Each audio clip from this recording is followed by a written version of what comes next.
এই দুনিয়ার পুরো জীবনটা এটা হচ্ছে লালসাময় একটা জীবন, লোভ, মরিচিকা, মায়াজাল। এই মায়াজালে আমরা আটকে আছি, ফলে মৃত্যুর কথা আমরা ভুলে গিয়েছি।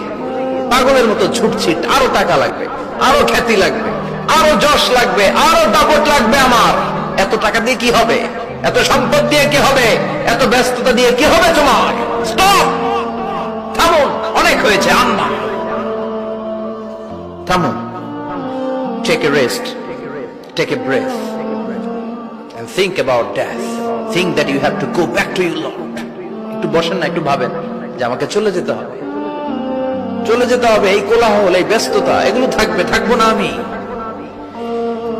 সাইয়েদনা ওমর ফারুক বলেছেন, মুতু ক্বাবলা আন তামুতু, মরার আগে একবার মরো। হাসিবু ক্বাবলা আন তুহাসাবু আলাইকুম, তোমার হিসাব নেওয়ার আগে তুমি একবার নিজের হিসাবটা করো না।